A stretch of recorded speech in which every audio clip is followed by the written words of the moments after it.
অ্যাডিলেডের মাটিতে Travis head যেন নিজের গল্প নিজেই লেখেন। দক্ষিণ অস্ট্রেলিয়ার এই শহর, তার ঘর, তার পরিচিত ক্যানভাস। সেই মাঠে দর্শকদের সামনে আবারও এক মহাকাব্য লিখলেন হেড। ভারতের বিপক্ষে তার 140 রানের ঝলমলে ইনিংসটা যেন ছিল অ্যাডিলেডের সঙ্গে তার অটুট বন্ধনের আরেক প্রমাণ। এই মাঠে টেস্ট, ওয়ানডে বা টি20 সব সংস্করণে হেডের পরিসংখ্যান চমৎকার। আজকের ইনিংস তার ক্যারিয়ারে যুক্ত করল আরও এক উজ্জ্বল অধ্যায়।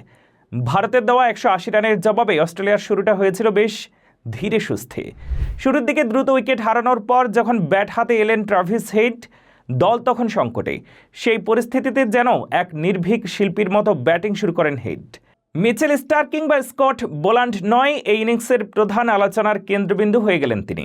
141 বলে 140 রানের এক ইনিংস, 17টি চার আর 4টি ছক্কায় সাজানো এই ইনিংসে ছিল শৈল্পিক কাব্যিকতা, শক্তি আর দৃঢ়তার মিশ্রণ। এমন মহাকাব্যিক ইনিংসের বিশেষত্ব শুধু রান বা চারের সংখ্যায় নয়, এর পেছনে লুকিয়ে আছে এক আবেগঘন গল্প। এই প্রথমবার মাঠে এসেছেন হেডের পুত্র হ্যারিসন। কয়েক মাস আগেই জন্ম নেওয়া হ্যারিসনকে কোলে নিয়ে গ্যালারিতে বসেছিলেন হেডের স্ত্রী জেসিকা। ঠিক 2 বছর আগে মিলা নামে তাদের প্রথম সন্তানের উপস্থিতিতেও হেড করেছিলেন সেঞ্চুরি।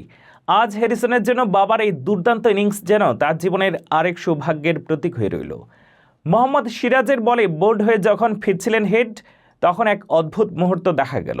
সিরাজ আউট করে যেন রাগে ফেটে পড়লেন, হাত দিয়ে ইঙ্গিত করলেন ড্রেসিং রুমের পথে। এ নিয়ে টিভি ধারাভাষ্যে কিংবদন্তি সুনীল গাভাস্কার বলেন, সে 140 রান করেছে, এমন পারফরমেন্সের জন্য প্রশংসা করাই উচিত ছিল। এই আচরণ দর্শকদের সামনে তাকে ভিলেন বানিয়ে দেবে। সিরাজের এই আচরণ অবশ্যই বিতর্ক সৃষ্টি করেছে, কিন্তু হেডের ইনিংসের গুরুত্ব ম্লান করতে পারেনি। লন্ডনের টেস্ট চ্যাম্পিয়নশিপের ফাইনাল থেকে আহমেদাবাদে বিশ্বকাপের ফাইনাল, ভারতের বিপক্ষে বড় মঞ্চে ট্রাভিস হেডের পারফরমেন্স যেন আলাদাই এক অধ্যায়। সেই ধারাবাহিকতায় অ্যাডিলেডে আজকের সেঞ্চুরিটাও প্রমাণ করল ভারতীয় বোলারদের সামনে তার ব্যাট হয়ে ওঠে আরও ধারালো।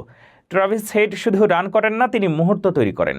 অ্যাডিলেডের গ্যালারিতে সেই মুহূর্ত আজ উপভোগ করল তার পরিবার, তার শহর এবং তার দল। হেডের এই ইনিংস শুধু একটি ম্যাচ নয়, একটি আবেগের গল্প, যা ক্রিকেট প্রেমীদের মনে রয়ে যাবে বহুদিন। ভারত কি এই চাপ সামনে ঘুরে দাঁড়াতে পারবে? উত্তর সময় বলে দেবে। তবে হেডের এই কীর্তি অ্যাডিলেডের স্মৃতিতে থেকে যাবে চিরকাল।